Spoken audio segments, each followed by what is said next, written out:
Kristuse evangeeliumis, pöördudes oma jüngrite poole ja rahva poole, ütles: ärge käituge nii, nagu variserid käituvad.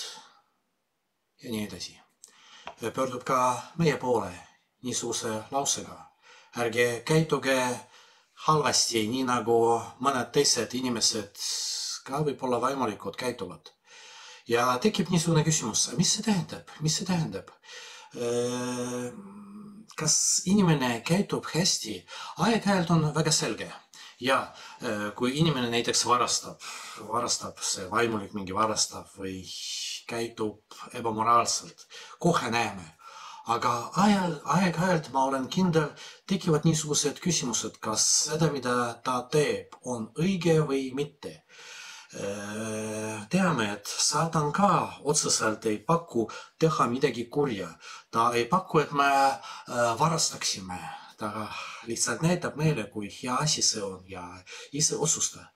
Ja kindlasti paljudel inimestel tekivad niisugused küsimused, kas see tegu, minu tegu või teiste inimeste teod, selles mõttes, kas nad võivad olla eeskujudeks või mitte, kas need teod on head või mitte. Paljud inimesed väga tihti kahtlevad, tulevad preestrite juurde peaaegu iga päev täpsustada, kas ma võin näiteks laulda seda laulu, kas ma võin süüa midagi paastu ajal, kas see, kuidas ma rääkisin teise inimesega, on hea või mitte. Ja kui me näeme, kuidas teised inimesed käituvad, samamoodi tekib küsimus, võib-olla mitte kõikidele, aga paljudel, kas see on hea käitumine, kas ma võin jäljendada või see on midagi, mida ma ei tohi teha. Kuidas siiski käituda? Kas tõesti iga päev või väga sageli on vaja minna preestrite juurde ja küsida nõuannet? Aeg-ajalt on vaja.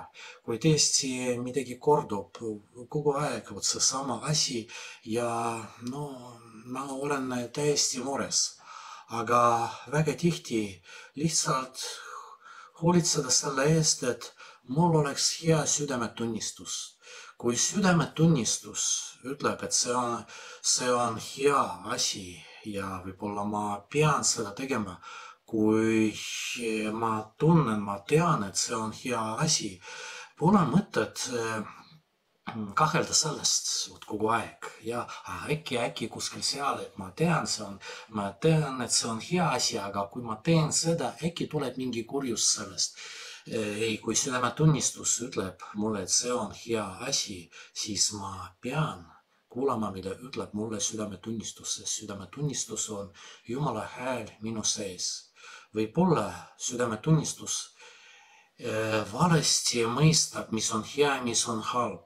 Ja minu ülesanne on vaja hoolitseda selle eest, et südametunnistus areneks, ei hakkaks magama.